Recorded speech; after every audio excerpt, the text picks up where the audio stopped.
We just drove down to a seasonal road down the road.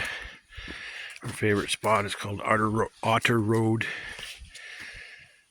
And we just drive short ways in and park the vehicle and then walk a little further down the road and come into some ATV trails that are seldom used. All the weekenders seem to just stick to the main road. You have big machines and side-by-sides, and so that's good. Just the odd person comes in here. I've never actually met anybody in here. But yeah, we went down to, actually I forget what the bottom's called. This one's called Halfway. Somebody years ago, that's not even safe to climb anymore, but somebody years ago put a series of blinds in here, tree stands, and they paint everything, put little orange signs and paint it. Here, I'll take it off selfie mode so you can read it. So this one's Halfway. What else have I seen? Ken's, the Falls, the Hill, just all named. Oh, the Split. There's one called The End because it's a big long trail. There's the Boys. It's a big long trail that just ends at a big ravine.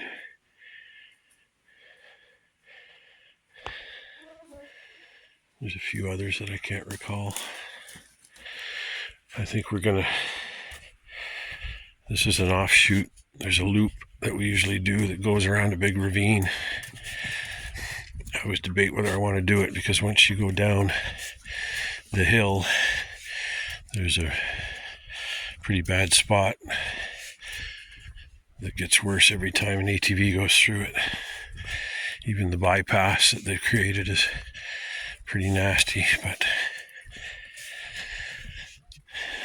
I've been just sitting around in the cabin all day, not doing much. Took Charlie for a short little walk around the property. So we had to get out. It's probably about 6:30. I heard a group of ATVers going by out on Otter Road. So yeah, I think we'll stay out here a little longer. We'll go up to the Split here and take the other route that puts us on the loop towards the falls and actually I think it's called Bog Hill. Bog Hill, I think that's right. That's appropriate because there's a big bog at the bottom. The boys are having fun. Charlie's certainly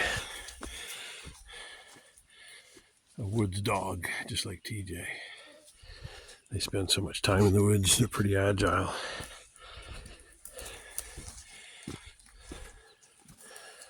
Oh, everything's so green. It's beautiful. Lots of mature trees in here. This is all crown land. I hope they never log this section.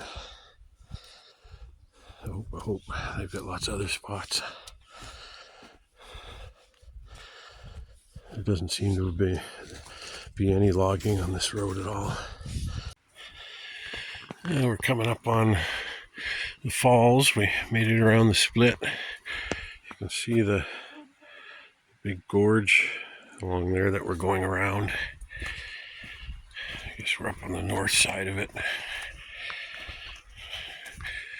But yeah, called Waterfall, and there's the old tree stand. That one's in a little better shape, but I don't know. They don't look like they've been used in a long time. I find hunters these days just drive around on their ATVs, which I don't know. Maybe the noise scares them off, or maybe if you're changing your location, you stand a better chance.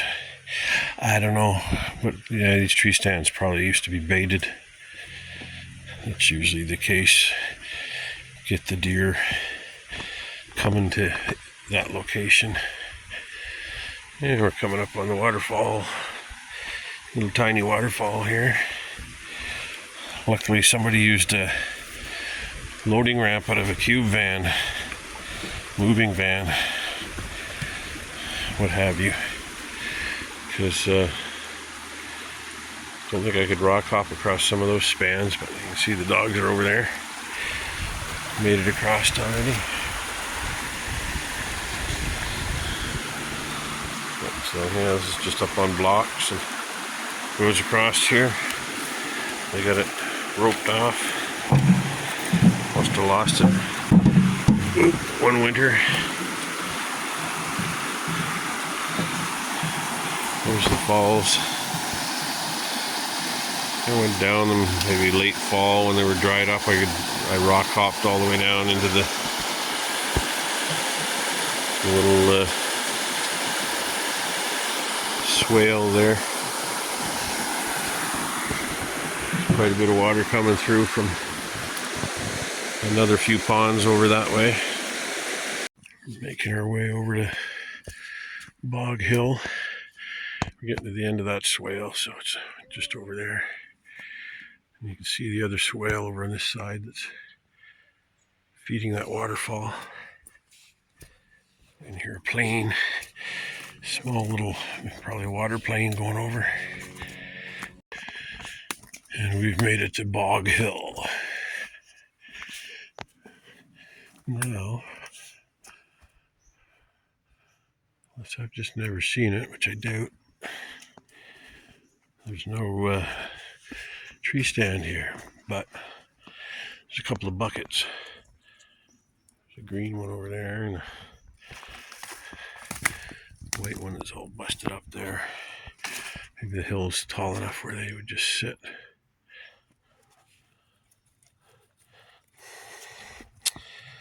It's been a while since I've been down that. Kind of forget what it does.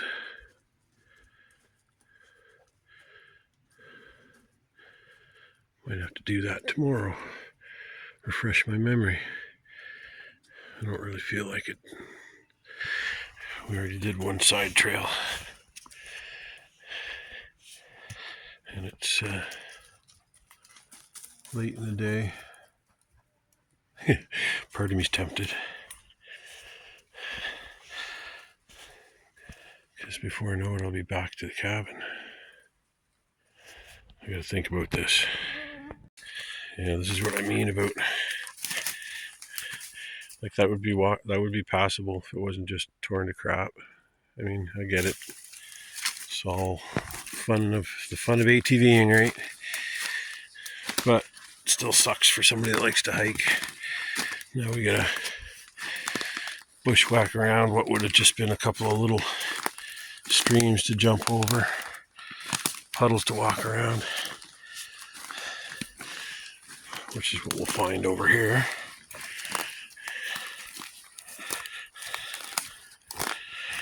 I don't know if I should keep taping this or not. Oh boy, we're gonna have to go quite a ways over. We had a lot of rain overnight. Yeah, I may just not bother. I don't know. Let's start. Yeah, here it's getting better up here. Just have to get to higher ground.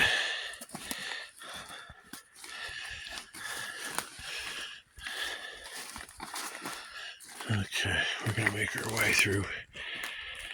Yeah, that wasn't actually too bad.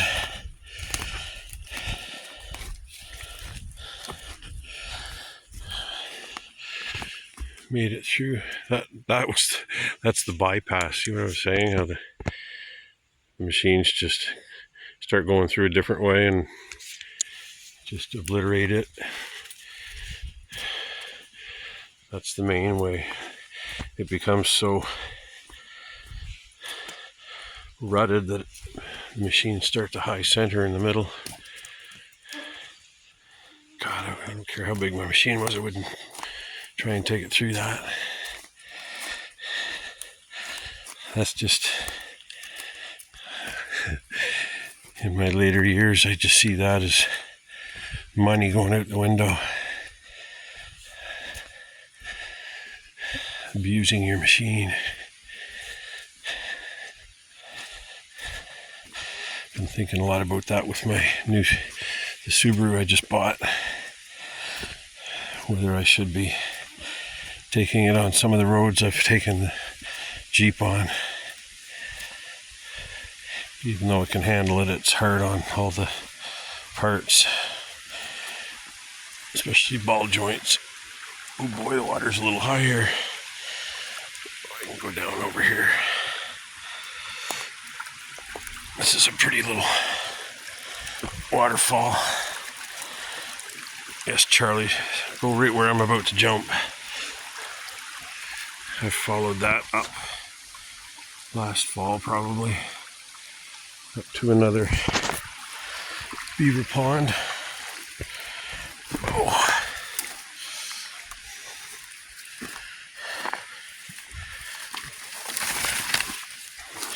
There, now we've got another big mud pit to go around. I think it's the last one. There's a muddy hill that we have to go up, but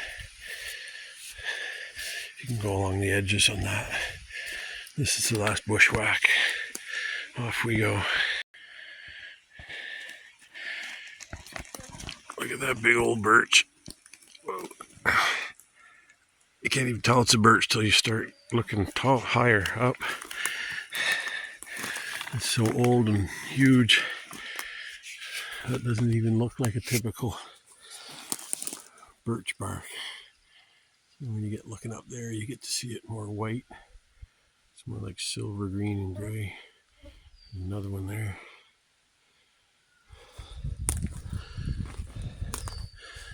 I'm always amazed at how quickly birch starts rotting.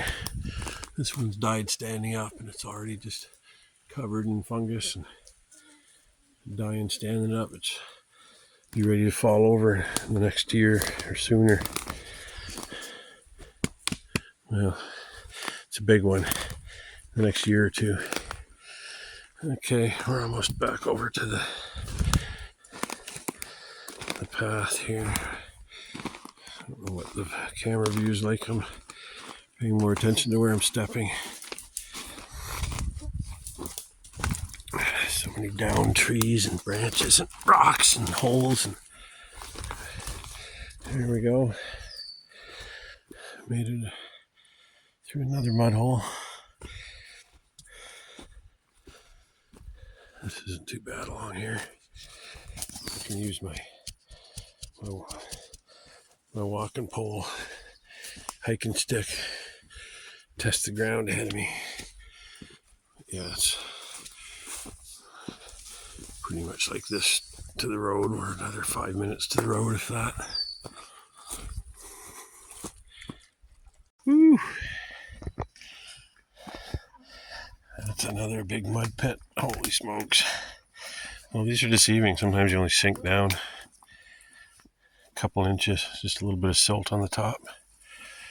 I'm not stepping in to find out though. I don't see any moose prints through it. Worse than it looks. Or not as bad as it looks. That did feel a little soft.